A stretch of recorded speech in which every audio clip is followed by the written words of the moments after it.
자, 87문, 88문까지는 우리가 85문에 봤던 내용을 다시 한번 되짚어 볼 수밖에 없습니다. 그래서, 일단 그 87문은 생명에 이르는 회개가 무엇인가에 대한 내용을 이제 살펴볼 텐데, 그럼 이게, 어디서부터, 이제 87문이 이제 나오게 됐는가라고 했을 때에는 우리가 85문을 기초로 볼 수가 있겠죠. 그래서 우리가 죄를 인하여 하나님께 받을 진노의 저주를 피하게 하려고 하나님이 우리에게 요구하시는 것이 무엇인가라고 했을 때 솔직한 얘기로 우리가 할 수 있는 것은 아무것도 없어요. 아무것도 없음에도 불구하고 하나님이 우리에게 요구하시는 그런 내용들이 있다라고 했을 때에는 우리가 이제는 제1원인, 제2원인에 대해서 어느 정도 이해를 하셨다라고 보면 그런 차원에서 예수 그리스도를 믿어라. 그리고 생명에 이르는 회개, 즉 그 죄가 무엇인지 분명히 인식해라. 그 다음에 교회의 은혜의 수단으로 주어진 내용들을 적극적으로 활용해라. 이제 이런 의미로 우리가 제2 원인 가운데 그리고 성화의 과정을 걸어가고 있는 성도로서 우리가 해야 될 마땅한 일로서 주어진 것들입니다. 그래서 이것이 꼭 우리가 이뤄서 하나님으로부터 오는 그런 죄의 비참함에서 벗어날 수 있다라는 의미로 이해하시면 안 되고 하나님께서 우리를 이렇게 비참함에서 건지시는 어떤 방법까지 알려주시고 친히 역사해 주시는 그런 차원으로서 이해를 좀 하셨으면 좋겠습니다. 그래서 어쩔 수 없이 좀 논리적이고 철학적인 용어로 나눌 수밖에 없어서 제1원인, 제2원인, 그다음에 가까운 원인, 먼 원인, 이런 표현을 쓰기는 하지만, 결국은, 우리의 모든 삶과, 그 다음에 생각과 의지나 이런 모든 것들에 있어서 역사하시는 분은 하나님 자신이시다라고 하는 거예요. 그래서 피할 길을 우리 편에서는 없지만, 하나님 편에는 있기 때문에, 하나님 편에서 친히 우리로 하여금 그 길을 피할 수 있는 어떤 길을 제시해 주시고 마치 우리의 능력으로 헤쳐나가는 것처럼 이끌어 가시는 그런 방식이다라고 하는 것을 혼돈하지 않으셨으면 좋겠어요. 그래서 왜냐하면 솔직한 얘기로 회개 그러면 너무 우리가 하나님께 하는 것 이렇게 일방적으로 이해를 하는 게 보통입니다. 그러나 성경의 내용도 그렇고 우리가 우리의 교리의 내용을 배우면 배울수록 알 수 있는 건 뭐냐면 인간이 할 수 있는 건 아무것도 없다라고 하는 거예요. 그러니까는 인간의 의지 면에서 말하는 겁니다. 그러니까는 분명히 하나님이 우리에게 자유도 주셨고 여러 가지 뭐를 할 수 있는 능력을 주셨어요. 그래서 시편성을 부를 때도 각자가 다 다르잖아요. 음이 맞는 사람도 있고, 안 맞는 사람도 있고, 악기를 다룰 때도 다룰 수 있는 사람이 있고, 그렇고, 운동신경도 다 다르고, 하고, 이런 어떤 다 다양성이 있음에도 불구하고, 결국은 무엇인가를 할 수 있는 의지나 어떤 이런 것들 가운데, 그것을 아무리 자유롭게 하도록 하셨음에도 불구하고, 그 자유로움을 해치지 않는 방식으로 역사하셔서 자신의 뜻을 이루어 가시는 것은 하나님이시다라고 하는 거예요. 그래서 회개라고 하는 것도 어떤 의미에서 보면 우리가 하나님께 용서를 구하고 하나님은 우리가 용서를 구할 때까지 이렇게 기다리고 계시는 분처럼 보이지만 약간 어떤 면에서 보면 그렇게 보는 게 맞을 수도 있죠. 근데 조금 더 이렇게 근원적인 차원에서 보면 회개조차도 하나님께서 하게 하시는 것이다라고 하는 겁니다. 그래서 우리가 기도에 대해서 말할 때에도 하나님이 묻고 답하시는 것이다. 그래서 정말 하나님이 우리에게 주시고자 하는 답을 주시고자 할 때에 우리의 의지를 사용하셔서 우리로 하여금 기도하게 만드신다라고 하는 거예요. 그래서 늘 우리는 기도해야 되지만, 그러니까 그런 어떤 말의 표현과 생각의 혼돈 가운데 좀 있을 수는 있어도 늘 우리는 기도해야 되지만 솔직히 그렇게 쉽게 기도가 잘 되진 않는단 말이에요. 그렇다라고 해서 또 유창하게 기도해야 뭔가가 이루어지는 어떤 그런 의도, 그런 것도 아니고, 그러면 도대체 이 기도가 뭐냐라고 했을 때는 결국은 하나님이 우리의 마음을 움직이시고 우리에게 역사하셔서 인도하시는 어떤 그런 방식. 그래서 결국은 하나님께서 주시고자 하는 답을 우리로 하여금 기도하게 하셔서 이렇게 주시는 그런 방식이다라고 했을 때에는 이거는 뭐 인간의 자율성을 제한하거나 아니면 무시하거나 마치 인간을 로봇처럼 사용하시는 그런 방식이 아니라 우리의 자유로움을 사용하셔서 그렇게 자신의 뜻을 알리시게 하시는 방식이다라고 몇 번 말씀드렸던 것처럼 회개도 마찬가지예요. 물론 이제 뭐 하나님이 이렇게 좀 우리를 몰아붙이시는 경우도 있죠. 뭐 에스겔서나 뭐 이런 걸 보더라도 백성들에게 계속 경고하시기도 하고 때로는 실제로 진노를 내리시기도 하고 뭐 여러 가지 방법을 쓰시기도 하지만 대체적으로 일반적으로는 우리의 마음의 그 의지를 움직이셔서 우리로 하여금 정말 하나님 앞에 그 죄에 대한 그 깊은 그 회개를 하도록 하시는 그런 방식이다라고 하는 겁니다. 왜냐하면 그렇게 이해하지 않으면 소요리 문답을 보면서도 오해가 생기기 때문에 그래요. 왜냐하면 잘 보세요. 문에서도 그렇게 나왔습니다. 생명에 이르는 회개. 그러니까 그러면은 우리가 생명에 이른다. 그럼 여기서 말하는 생명은 영생이란 말이에요. 영생에 이를 수 있는 방법은 예수 그리스도를 믿는 것밖에 없다라고 했는데 마치 또 하나가 있는 것처럼 보이는 거예요. 잘못 보면 그런 차원에서 보면 그럼 회개해도 생명을 얻을 수 있네?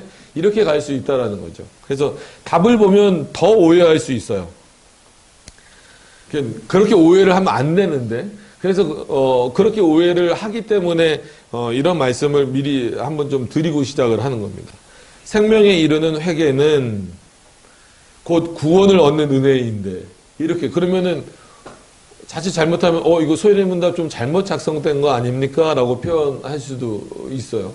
아니 어떻게 구원을 분명히 그리스도를 통해서만 얻을 수 있다라고 했는데 회개했다고 내 죄를 회개했다고 생명에도 이르고 심지어 그것이 뭐라고요? 구원을 얻는 은혜다라고까지 표현을 할 수 있는가? 이거 어떻게 그 개혁교회의 신조라고 말할 수 있지? 라고 표현을 할 수 있다라는 거예요. 그러니까 그런 부분을 오해하시지 말라고 서두에 우리가 이제 좀 어려운 표현이라고 할지라도 먼 언인과 가까운 언인 자주 썼으니까 이제 그 표현은 아시겠죠. 그것에 대해서 좀 구별할 줄 알아야 되고 하나님은 우리의 자유를 언제든지 사용하셔서 우리의 의지를 얼마든지 사용하셔서 역사하실 수 있는 분이다라고 하는 겁니다. 그래서 그런 차원에서 회개인데 또 한마디로 보면 은혜라 그러잖아요. 우리는 일반적으로 회개 그러면 뭐 눈물을 흘리든지 아니면 뭐 무릎을 꿇든지 아니면 진짜 뭐라 그럴까요? 뭐 불교에서 하듯이 막 3000배 하듯이 막 그렇게 막 이렇게 하고 수도사들이 뭐 이렇게 하듯이 막 뭐 무릎으로 계단을 올라가고 막 그랬대요. 이게 뭐 불교 얘기가 아니라 예전에 이제 수도 뭐 우리 기독교는 아니죠. 로마 카톨릭 시대 때 이제 수도사들이 자기의 몸을 쳐서 이렇게 하나님 앞에 드리고 자기의 죄를 뭐 회개하는 어떤 그런 방식으로 썼던 여러 가지 일 중에가 뭐가 있냐면 계단을 무릎으로 올라가는. 그냥 올라가도 힘든데. 근데 그러면 되느냐 이거예요. 그거야말로 이렇게 내가 진짜 무릎으로 올라가면 솔직한 얘기로 뭐 그렇게 두꺼운 옷을 입지도 않았을 텐데 그리고 솔직히 두꺼운 옷을 입는다 할지라도 아프거나 상처가 나거나 아니면 뭐 배기거나 할 텐데 그거는 결국은 인간의 공로를 확 드러내는 거예요. 내가 이런 방식으로 정말 이렇게까지 내가 다 내려놓고 여기를 이 계단을 진짜 무릎으로 기어 오를 만큼 했으니까 하나님 용서해 주세요. 이게 인간의 공로가 싹 들어오는 방식이에요. 그러니까 오히려 회개에는 뭐가 빠져버리는 거예요? 자연스럽게. 은혜라는 게 빠져버리는 거예요. 근데 개혁교회는 그렇지 않아요. 개혁교회 신조에서도 그렇게 말하지 않습니다. 오히려 회개도 뭐라는 거예요? 하나님의 은혜다라는 거죠. 그럼 회개를 어떻게 표현하냐면 아무나 할 수 없는 것. 그러니까 반드시 누구나 해야 되는 거지만 그러니까 예수 그리스도를 누구나 믿어야 되지만 믿을 수 없잖아요. 택한 자들만 예수 그리스도를 믿을 수 있는 것처럼 회개도 어떻게 보면 하나님이 그 마음을 주실 때 어떤 마음? 내가 죄인인 것, 그리고 그 죄의 비참함이 얼마나 크다라는 것, 그것을 인식하고 알게 하실 때만 비로소 회개를 할 수 있다라는 것. 하나님 앞에 그것이 얼마나 큰 죄인지를 이렇게 기도할 수 있다라는 거죠. 그런 마음을 하나님이 주실 때만. 그렇기 때문에 회개가 어떤 면에서 보면 내 죄에 대한 고백이고, 다시는 한마디로 이런 죄를 짓지 않고 하나님이 원하시는 대로, 하나님이 우리에게 명령하신 대로 살겠습니다라고 하는 어떤 그런 다짐도 들어가 있는 거란 말이에요. 그런 차원에서 하나님이 그런 마음을 주셨다라는 의미에서 은혜가 된다는 거예요. 회개가 은혜다라고 우리는 표현하고 받아들일 수 있다라고 하는 그런 겁니다. 그래서 마치 회개를 일방적으로 인간이 하나님께 하는 것, 그게 틀렸다는 게 아니라 거기에서만 머물러 계시면 안 된다라는 거예요. 그럼 마치 그 회개는 은혜가 아니라 인간의 공로가 돼버려요. 왜냐하면 회개를 해야 죄의 용서가 이루어지는 거란 말이에요. 그러면 우리가 다 알고 있듯이 예수 그리스도가 십자가에서 죽으심으로 말미암아 원죄도 용서받았죠. 그리고 자범죄라 그러잖아요. 그러니까 자범죄는 뭐예요? 이 살아가면서 한마디로 원죄와 완전히 분리시킬 수는 없지만 살아가면서 짓는 죄인데, 이 죄도 솔직한 얘기로 예수 그리스도를 통해서 우리는 용서함을 받았단 말이에요. 그럼에도 불구하고 하나님께서 다시 이 회개를 요구하시는 이유가 뭘까라고 했을 때에는 어떤 의미에서 이게 왜 은혜가 되냐면, 그리고 이거를 은혜로 그럼 연결시키는 이유가 뭐냐면, 마치 이 회개를 해서 구원을 얻을 수 있다라고 말하는 사람들은 예수 그리스도가 이것을 용서하셨다라는 것을 부정하는 것과 똑같아요. 자기네들은 그렇게 표현하지 않는다 할지라도. 그리고 이 회개를 인간이 하나님께, 그냥 하나님께, 그러니까 자신의 의지로, 그러니까 이거 틀린 건 아니에요. 자신의 의지로 하나님께 이렇게 드리는 것. 하나님, 나 이거 용서해 주십시오. 저의 이런 부분을 용서해 주십시오라고 기도하는 그것. 이게 틀린 건 아니지만 여기에만 딱 머물러 있게 되면 여기에 은혜의 개념이 들어갈 수 없다라는 거죠. 왜냐하면 이건 바로 어디로 가버릴 수밖에 없어요? 내 공로. 한마디로 회개 기도를 했다라고 하는 것. 내가 이것을 죄로 깨닫고 내가 하나님께 죄로 깨달았기 때문에 내가 하나님께 기도해서 얻은 용서기 때문에 이건 은혜가 아니라 인간의 공로로 돌아갈 수 있다라는 거예요. 그런 차원에서 우리는 이런 방식으로 하나님이 사용하시긴 하지만, 즉 이 회개가 뭐예요? 결국은 죄에 대한 깨달음이에요. 죄에 대한 깨달음.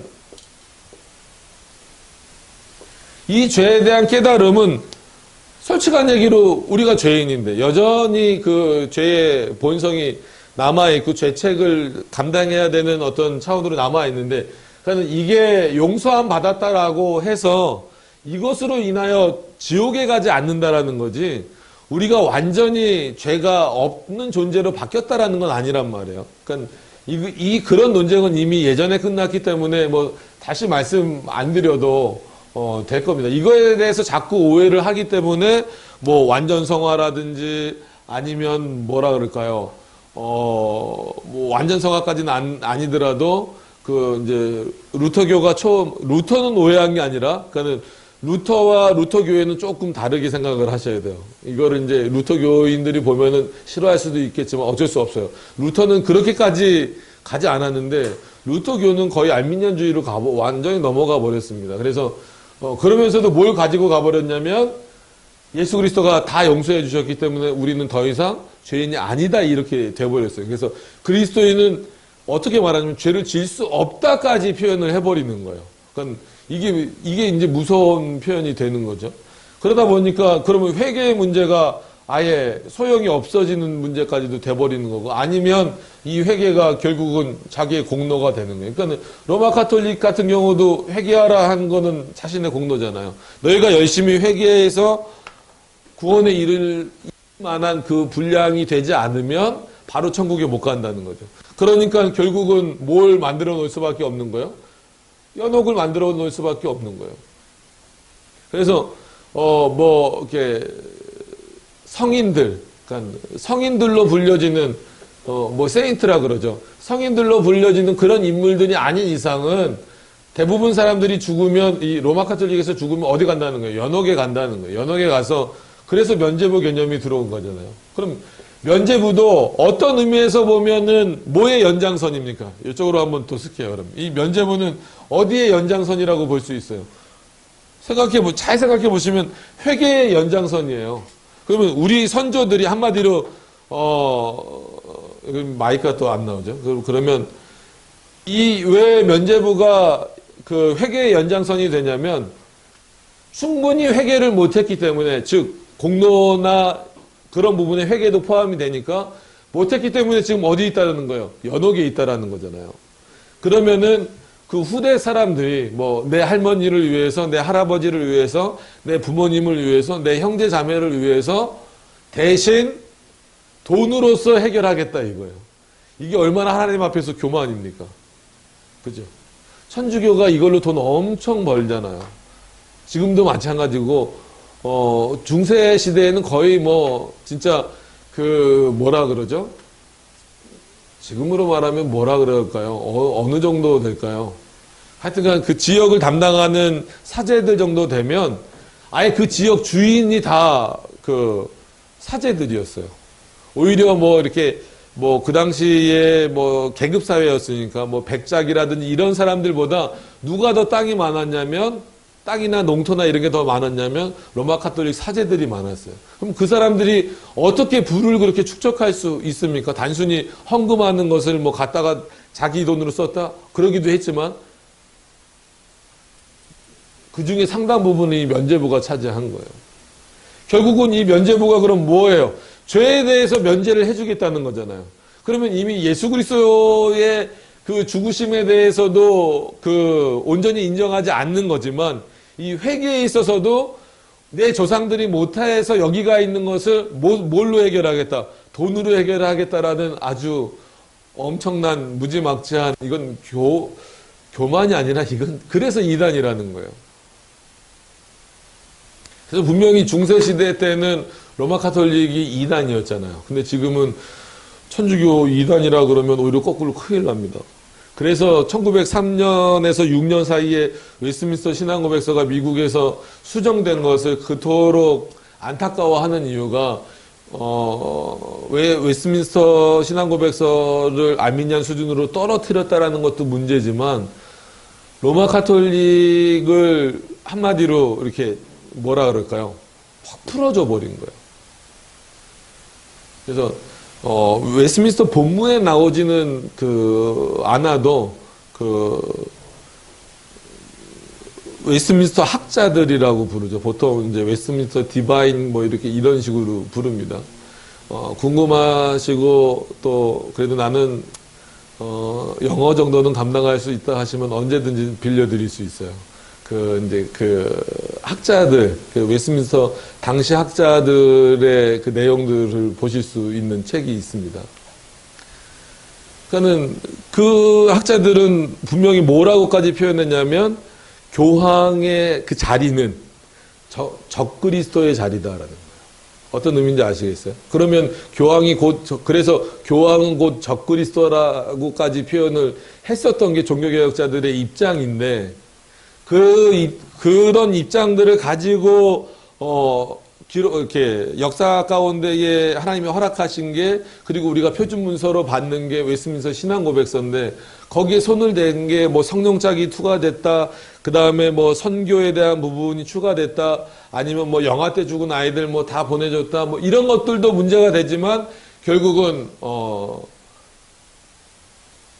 로마 카톨릭을 이단해서 우리와 조금 다르다라는 표현으로 바꿔버렸어요. 이단과 다르다는 완전히 다른 표현입니다. 그죠?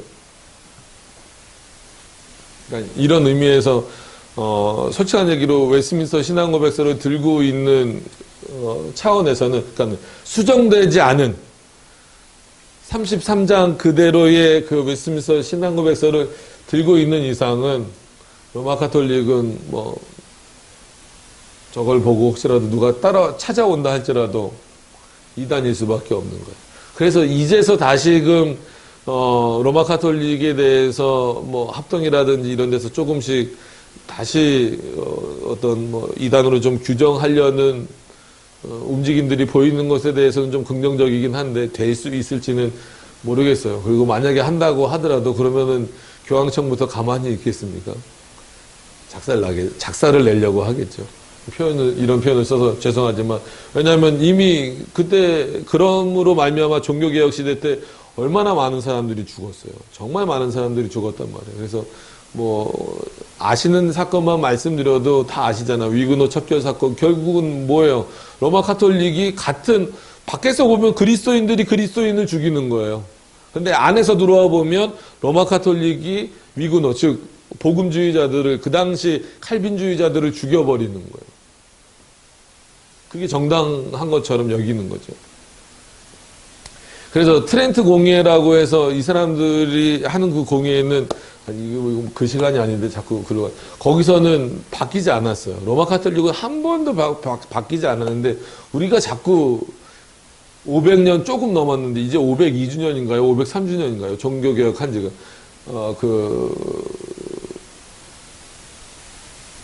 근데 자꾸 그쪽으로 넘어가는 거죠. 그래서 이 회계 부분도 그런 차원에서 많은 사람들이 우리가 하는 것처럼, 그래서 우리가 해서 우리가 용서받는 것처럼 고 수준에서만 머물러 있다라는 거예요. 그래서 오히려 반대로 그런 차원에서 그런 오해를 갖지 말라고 87문에서 말해주고 있는 건데, 이거를 거꾸로 요 생각에만 머물러 있으면 거꾸로 오해를 하기 때문에 말씀을 드리는 겁니다. 그래서 생명에 이르는 회개는 곧 구원을 얻는 은혜인데 그만큼 중요하다라는 거죠.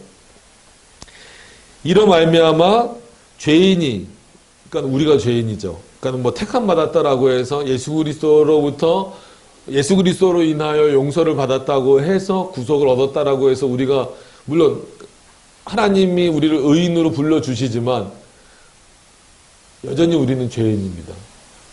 그래서 그런 차원에서는 우리는 동시에 어떻게 표현해야 된다고요? 그래서 루터가 그런 표현을 잘했다라고 여러 번 말씀드렸잖아요. 이런 건 그냥 외우셔야 돼요. 이제는 그냥 뭐라고 표현해요? 우리는 죄인이면서 동시에 의인입니다. 그러면 그게 무슨 말입니까? 라고 했을 때 인용할 수 있는 말이 루터가 썼던 말이죠. 우리는 날마다 고침받아가는 의인입니다.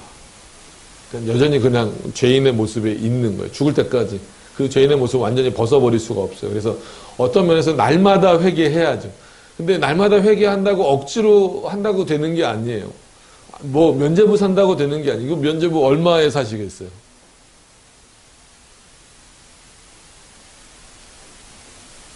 그 가격이 다 달라요. 딱 보고 이 사람은 얼마 낼 수 있겠다에 따라서 가격이 다 정해져요.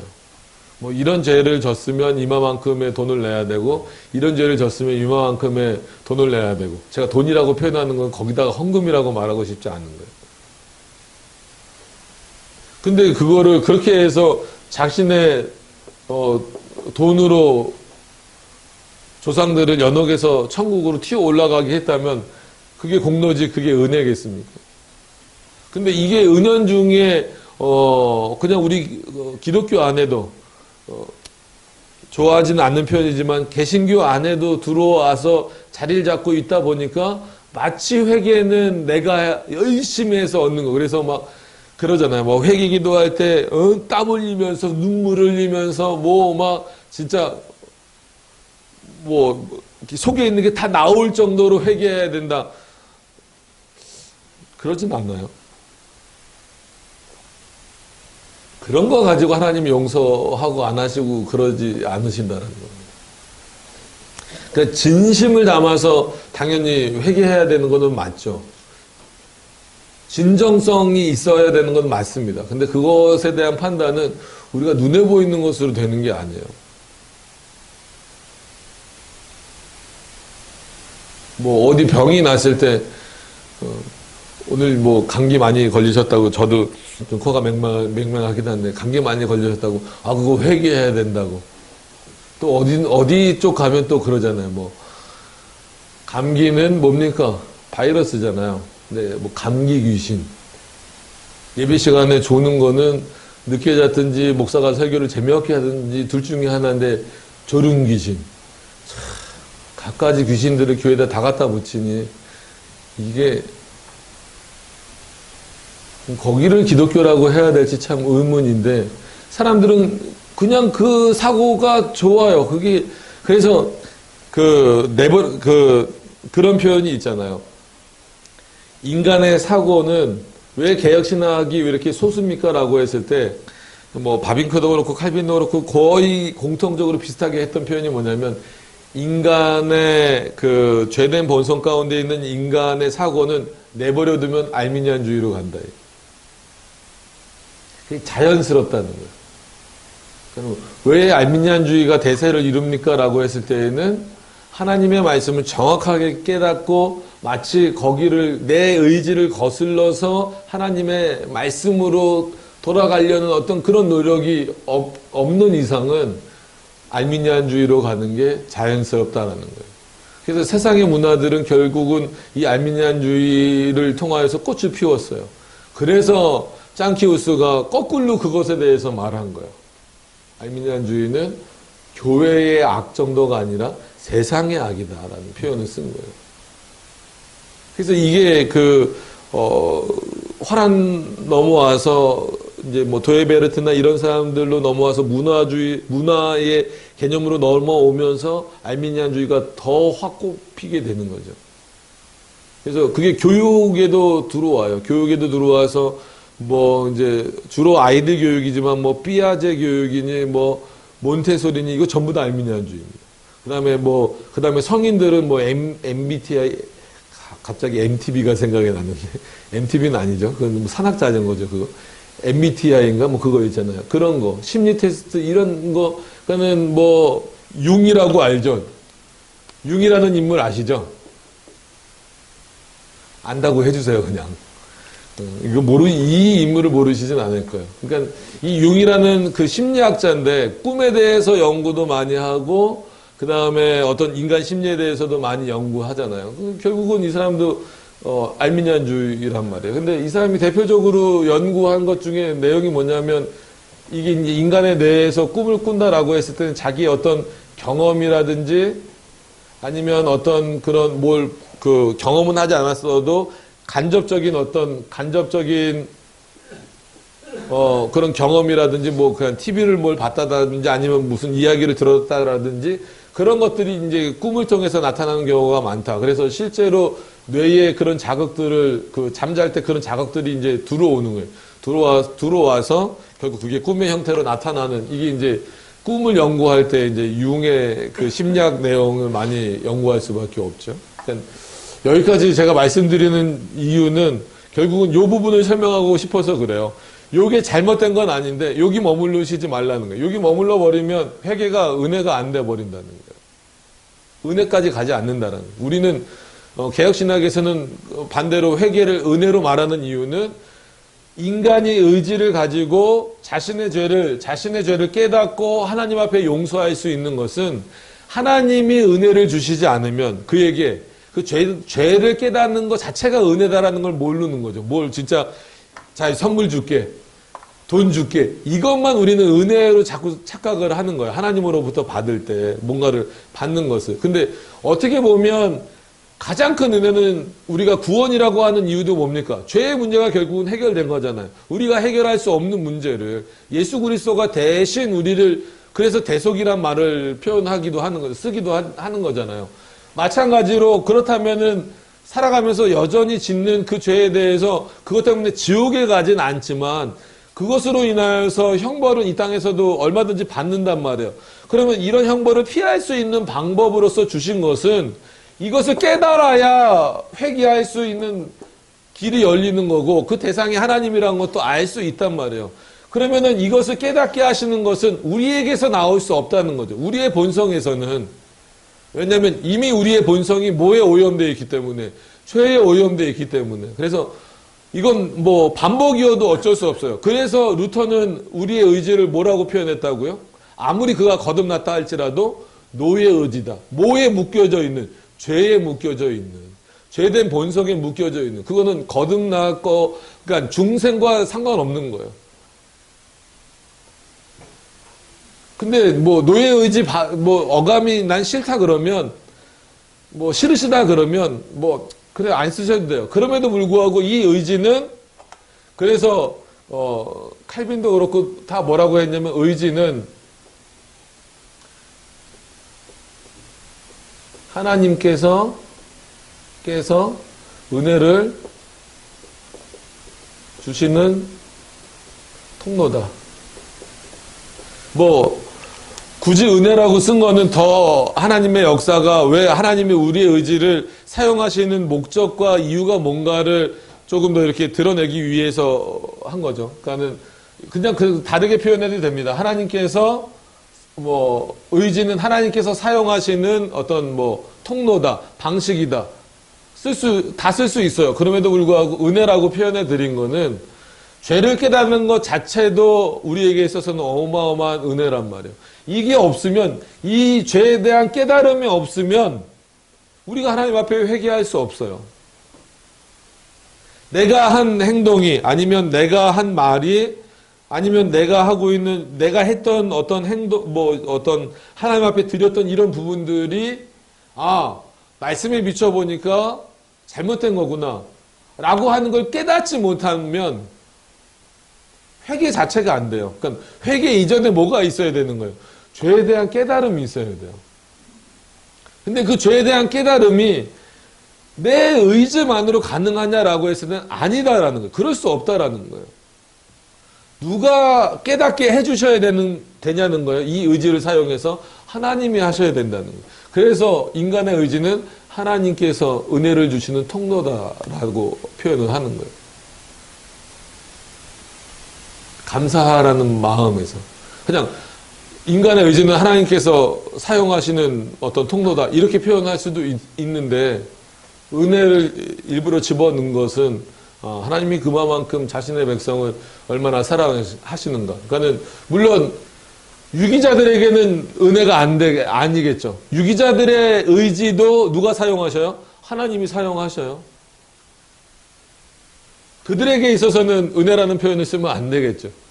그러나 우리들에게 있어서는 하나님이 우리의 의지를 사용하시는 것은 은혜를 주시기 위한 방법이다라는 것을 기억을 한다면, 죄를 깨닫고 어떤 마음을 주시는 거예요? 두 번째로 회개를 하게 하시는, 그 회개하고자 하는 마음을 주셔서 유일하게 그 회개의 대상인 삼위일체 하나님께 했을 때 그 하나님이 용서해 주시는 거예요. 그렇기 때문에 은혜라고 부르는 것이고, 그것은 구원을 얻는 은혜와 동일한 그러한 효력이 있다라고 하는 거죠. 그래서 그리스도가 대신 죽으셔서 얻는 그런 것과는 또 다른 구원의 은혜의 방편이다라고 하는 것으로 여러분들이 이 회개를 이해를 하셔야 돼요. 그래서 회개는 결코 가벼운 게 아니에요. 그래서 지지난 시간에 우리가 85문 할 때 사기꾼들이 이렇게 소매치기 같은 거 하고 그 고해성사하는 그 부스에 들어가서 저 지금 소매치기 했는데 용서해 주십시오 하면 너의 죄를 사하노라. 그럼 나와서 자유로워져서 또 할 수 있는, 그렇게 가벼운 문제가 아니라는 거예요. 정말 어떻게 보면 하나님이 은혜로 주시는 길 아니고서는 우리는 회개할 수 없어요. 어떤 면에서는 좀 냉정하게 말하면 회개할 마음조차 없는 거예요. 근데 반대로 회개할 마음을 주시는 것은 정말 놀라운 은혜입니다. 이것이 잘못했다라는 것을 깨닫게 하시는 것도 그렇고.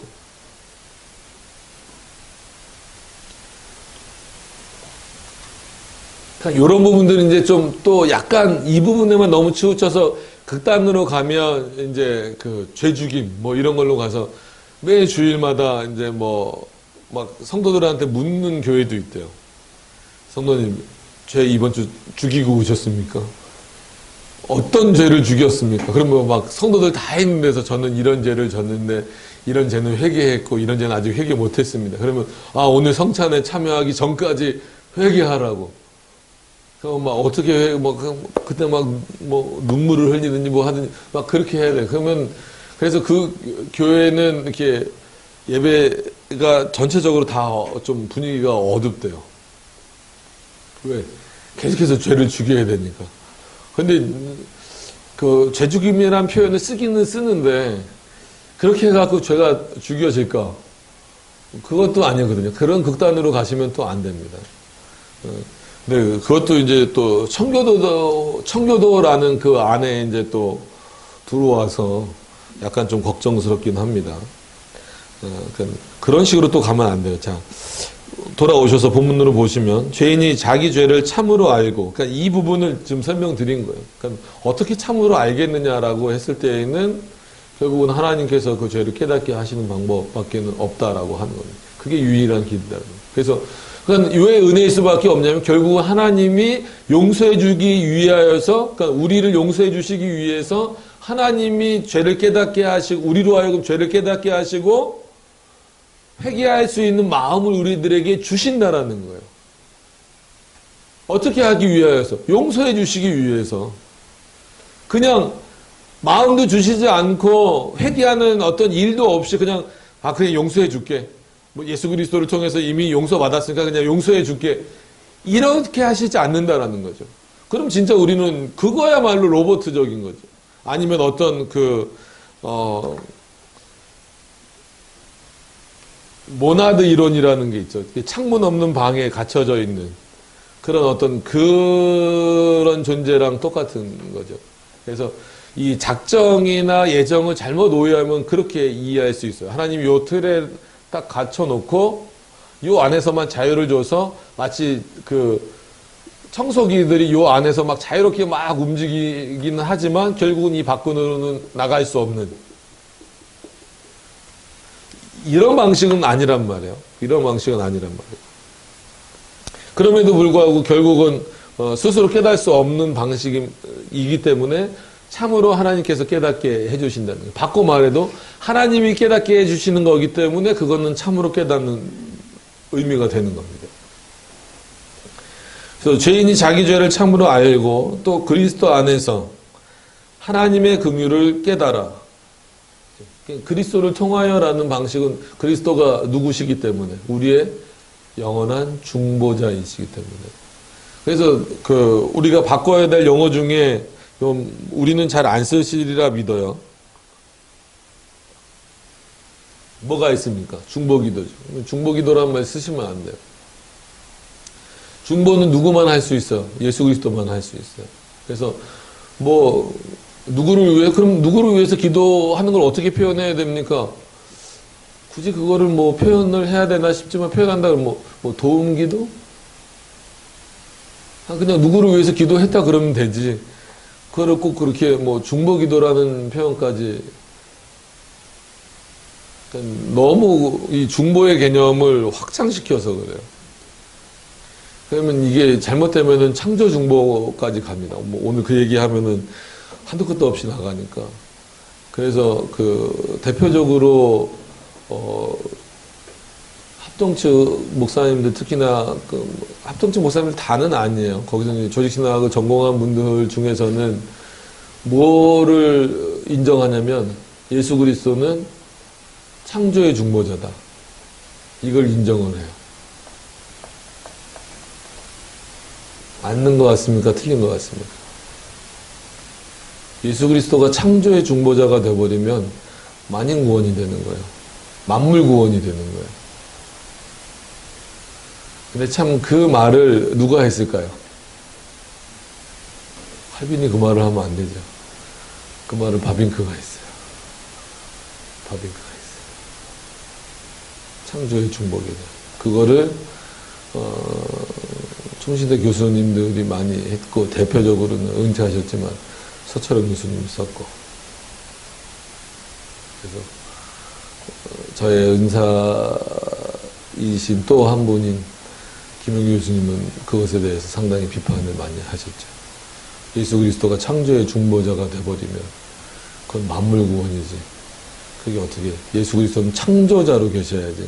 그러니까 성자로서 제2위 하나님 성자로서 창조자로 계셔야지 중보자로 계시면 안 됩니다. 창조에 있어서 중보자로 계시면 안 된다. 근데 이 창조의 중보 개념이 하여튼간 바빙크로부터 들어왔어요. 그러니까 그런 약점들이 조금씩 있습니다. 그래서 여러분들이 책을 읽어내실 때, 솔직히 다른 교회 성도님들은 잘 안 읽으실 거예요. 근데 여러분들은 바빙크 책도 읽고 하시니까 그런 부분들을 보면서 오해하지 않으셨으면 좋겠어요. 바빙크는 또 그걸 가지고 예정론이 없는 사람이 아니란 말이에요. 그럼 창조 중보 개념을 어떻게 쓰고 있는지. 그러니까 용어상으로 볼 때는 분명히 그 만물구원으로 갈 수밖에 없어요. 근데 내용은 그렇지 않아요. 그걸 가지고 만물구원으로 절대 바빙크가 풀지는 않습니다. 서철원 교수님도 그건 마찬가지예요.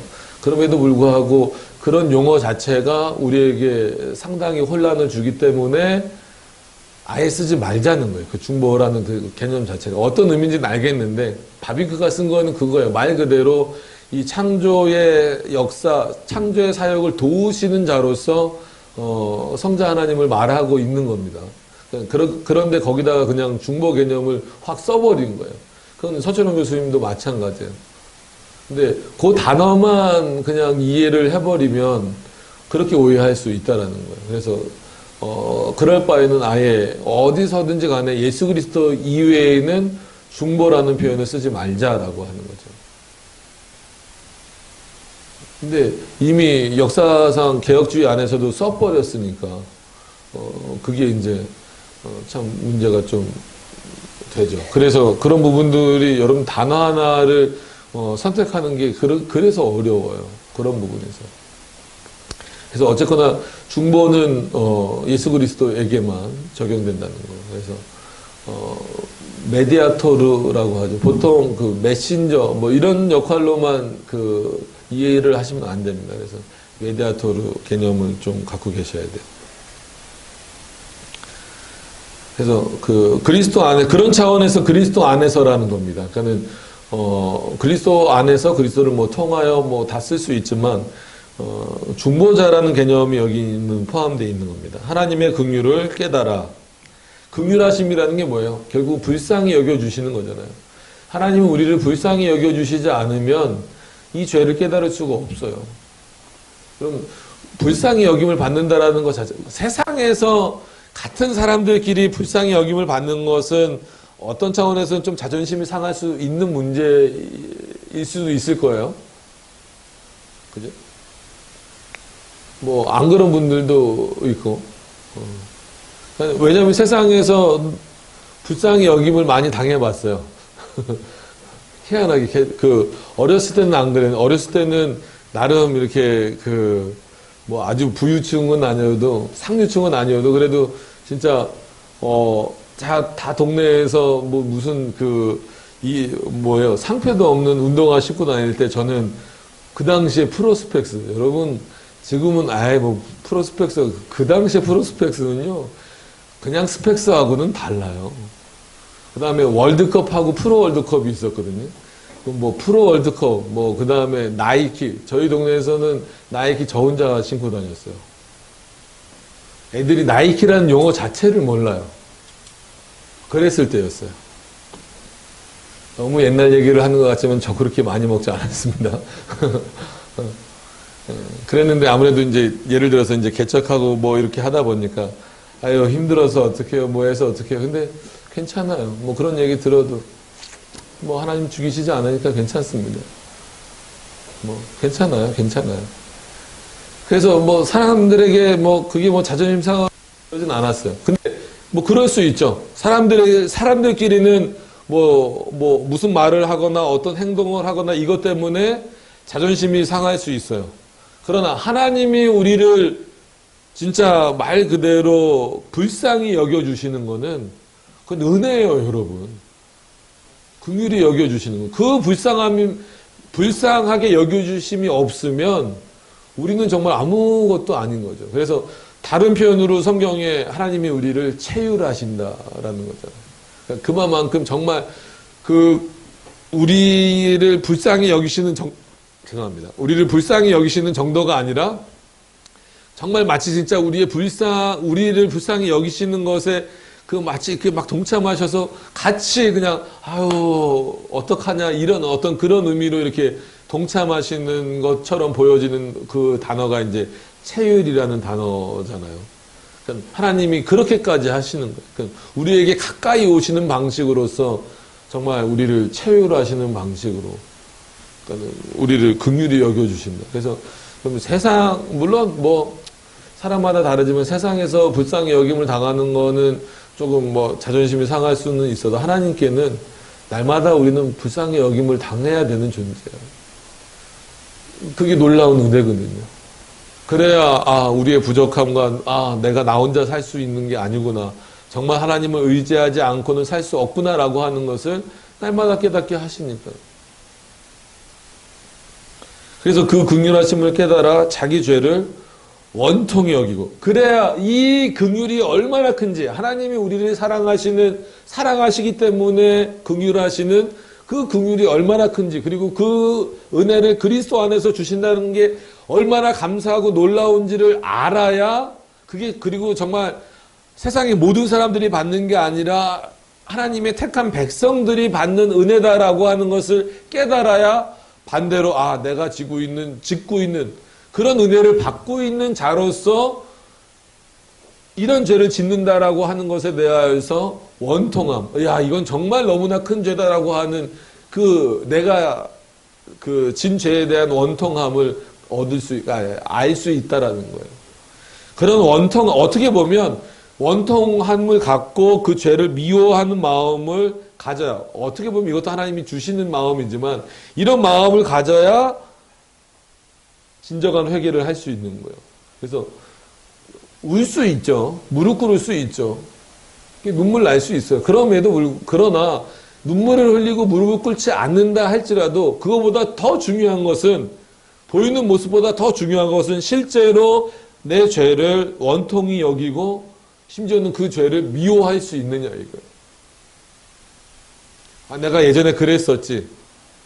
그것도 한 번 회개하고 끝나는 거예요. 날마다 또 반복해서 하나님 또 회개합니다. 혹시 용서 안 해주셨을까봐 또 회개합니다. 그러진 마세요. 그거는 뭐가 없는 거예요. 원통함도 없는 거고 위험함도 없는 거고 아니면 이미 그 행동을 안 하고 있음에도 불구하고 그것에 대해서 또 회개하는 것은 하나님이 용서해 주셨을까라고 하는 의심을 품는 거예요. 두 가지 다 문제입니다. 뭐죠?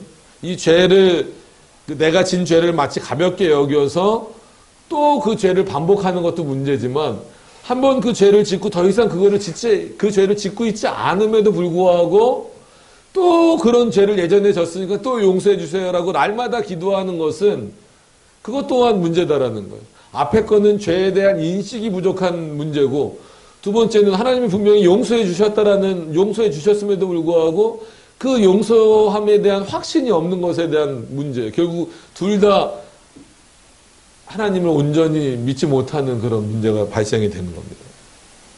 그래서 죄에서 떠나 하나님께로 돌아가서 표현이 멋있잖아요. 왜 멋있다는 표현을 썼을까요? 타락이 뭐라고요? 타락했다. 즉 아담과 하와가 선과 악을 알게 하는 나무 열매를 따먹고 타락했다라는 의미가 뭐라고요? 하나님께로부터 등을 돌리고 자신을 향했다라는 거잖아요. 그죠?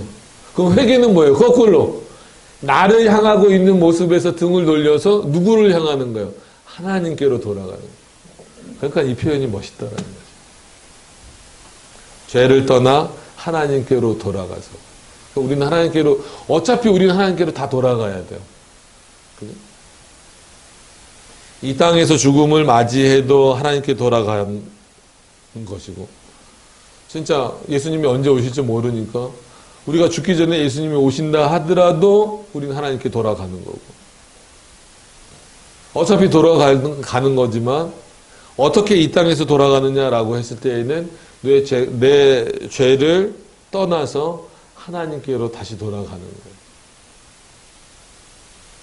은혜 아니고 저는 불가능하죠. 그죠? 왜냐하면 생명나무도 뭘로 감싸 놓으셨다 그랬어요? 화영검으로 감싸 놓으셨다 그랬어요.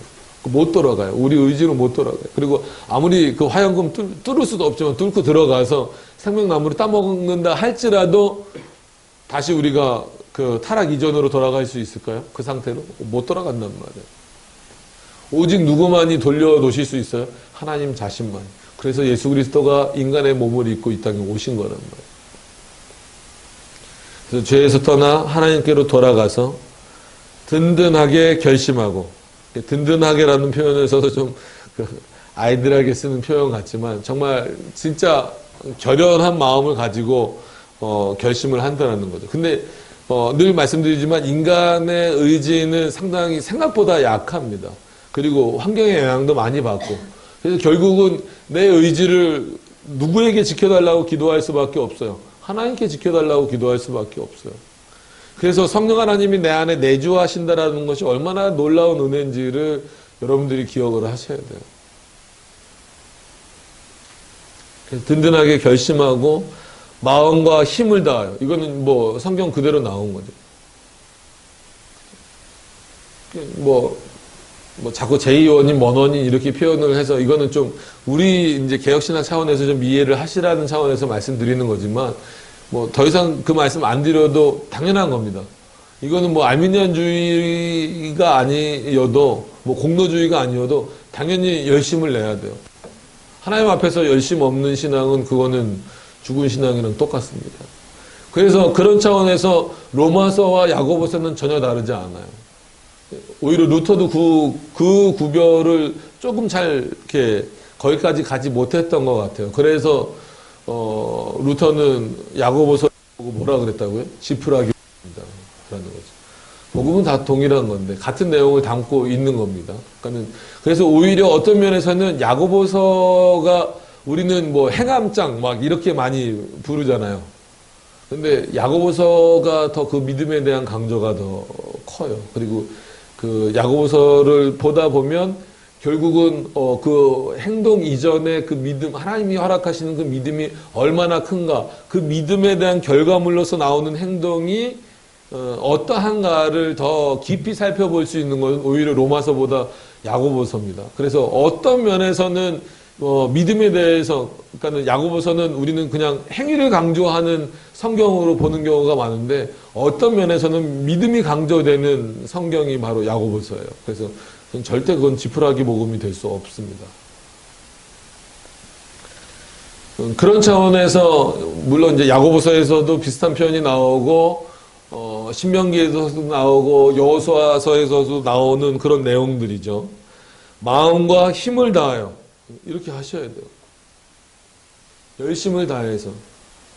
그러기 위해서는 때로는 내가 이 세상에서 좀 이렇게 마치 이렇게 외로운 섬에 서 있는 것처럼 살아가야 될 때도 있고, 어떤 뭐 동료 사이라든지 심지어는 가족 사이에서도 그래야 될 수도 있을 때가 있어요. 그럼에도 불구하고 그런 삶을 살아내기를 하나님이 원하시는 거예요. 그러면 결국은 마음과 힘을 다하여 새로이, 그러니까 분명히 이거는 뭐 2번 거듭난다라는 의미를 절대 말하면 안 됩니다. 뭐 중생이 2번 있다, 뭐 칭의가 2번 있다, 이런 마음이 아니라 정말 그 마음을 새롭게 해서 그 죄에서 떠난 차원으로 새롭게 돼서 새로운 마음으로 순종해야 된다라는 그런 의미를 말하는 거지. 이거를 가지고 뭐 2번 칭의, 3번 칭의, 그럼 이거 뭐 회개할 때마다 뭐 중생이나 칭의가 반복되면은 도대체 그거는 뭐 구원의 서정에 들어올 이유가 없는 거죠.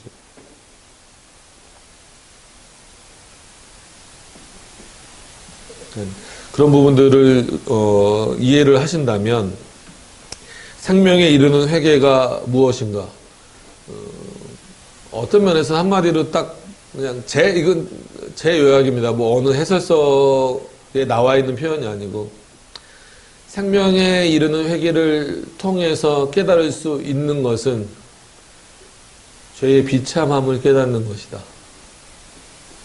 반대로 죄의 비참함을 깨닫게 될 때 생명에 이르는 회개를 통하여서 우리는 구원의 은혜를 누릴 수 있다. 이건 그냥 제가 정리한 거예요. 어디서, 목사님 그거 어디서 뭐 보신 거예요 하면은 몰라요. 그냥 여러 번 이거를 여러 번 말씀드리지만 전도사 때부터 했기 때문에 여러 번 반복하다 보면서 이 부분을 그냥 정의를 내릴 때, 생명에 이르는 회개는 죄의 비참함을 깨닫는 거구나. 그렇게 자연스럽게 내려진 결론이에요. 아마 해설서들도 그렇게 쓰여져 있을 거예요. 안 쓰여져 있으면 어쩔 수 없고. 반대로 죄의 비참함을 깨달아야 정말 생명에 이르는 그런 은혜의 회개를, 그래서 구원의 은혜를 맛볼 수 있는 회개를 할 수 있다라고 저는 생각을 합니다. 그래서 우리 성도님들이 물론 구원은 절대 인간이 건들 수 있는 문제가 아니에요. 그럼에도 불구하고 회개하라고 앞에서 강조해야 될 수밖에 없는 이유는 우리가 아직 그 죄인의 모습으로 있고 여전히 그 죄를 짓고 있고 또 그 죄를 온전히 주님 앞에 그 죄가 얼마나 비참하고 얼마나 그 죄를 미워해야 되는지, 하나님이 그 죄를 미워하시니까. 하나님이 미워하는 거면 우리도 미워해야 되는 거예요. 하나님이 좋아하시는 거는 우리도 좋아해야 되는 거고. 반대가 되면 안 돼요. 하나님, 우리가 이거 좋아하니까 하나님도 우리 이거 좋아해 주세요 라고 요구할 수 없어요. 우리는 하나님께 요구하는 존재가 아니라 하나님의 요구를 듣는 존재입니다. 그래서 무조건적인 순종이에요.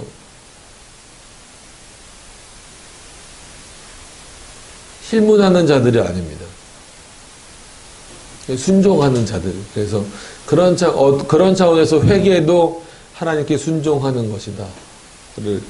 라고 하는 것을 기억하셔서, 생명에 이르는 회개를, 물론 뭐 대유리 문답에서는 더 풍성하게 얘기를 하고, 또 뭐 이제, 외민에서도 또 얘기를 하고, 이제 다른 신앙 고백서들에서도 더 풍성하게 얘기를 하지만, 늘 말씀드리지만 소유리 문답은 초신자나 이제 어린아이들 교육용이었기 때문에 이제 요 정도 이렇게 표현을 하고 있지만, 이 안에 그렇다고 소유리 문답이 결코 뭐 수준이 떨어지거나 그런 건 아닙니다.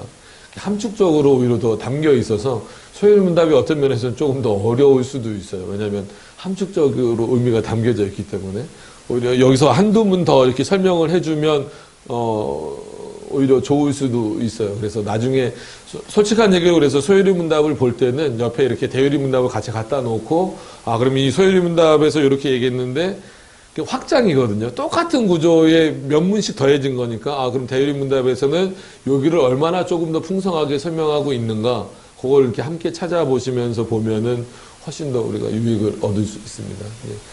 우리가 그렇게 하기에는 뭐 할 수도 있지만 좀 여러 가지 또 제약적인 부분들이 있으니까 일단 그렇게 보시면 좋을 것 같아요. 그래서 생명에 이르는 회개가 무엇보다도 중요하다. 그래서 회개하지 않는 자는 어떤 면에서 보면 하나님의 은혜가 없는 거예요. 그러니까 그렇다고 반대로 가시면 안 된다. 그래서 날마다 그냥 막 울상으로 다니시면 안 돼요. 기쁨으로 사셔야 되고 하나님이 우리를 긍휼로 우리를 그렇게 사랑하신다라는 것이 얼마나 기뻐요. 그럼에도 불구하고 여전히 우리의 모습을 돌이켜 보면 죄된 모습이 많으니까 그런 차원에서 이 죄의 비참함을 깨닫고 그리스도가 우리를 불쌍히 여겨 주시는구나. 그런데 그것이 정말 불쌍한 놈들 이렇게 하시는 게 아니라 그 불쌍히 여겨주심, 즉 그 긍휼과 체휼하심과 이런 것들을 통하여서 우리로 하여금 더 풍성하게, 더 즐겁게, 더 적극적으로 하나님의 말씀에 순종하면서 살아가도록 하시는 어떤 그런 방식으로서 생명에 이르는 회개를 허락하셨다라는 것을 기억하시면서 그렇기 때문에 이게 구원을 얻는 은혜, 유익이다라고 하는 것을 생각하시면서 날마다 그럼에도 불구하고 돌아보셔서 정말 내 안에는 하나님 앞에 회개할 문제가 없는가, 하나님이 싫어하시는 일, 하나님이 미워하시는 일이 내가 했거나 아니면 예를 들어서 뭐 내 가족이나 아니면 뭐 교회나 하는 것을 그냥 뭐 지나쳤다거나 뭐 이런 것까지도 어떤 면에서는 우리가 회개해야 될 그런 문제들에 있는 겁니다. 그런 것들을 생각하셔서 그 기쁨으로, 그러니까 생명의 회개는 뭐 이렇게 막 진짜 다 죽어가듯이 하는 게 아니라 정말 은혜로서 기쁨으로서 기쁨으로 회개한다는 표현은 좀 그렇죠. 그거보다 하여튼간 이 생명에 이르는 회개를 통해서 여러분들이 신앙의 어떤 기쁨을 또 누리실 수 있는 그런 우리 성도님들이 되셨으면 좋겠습니다. 우리 기도하도록 하겠습니다.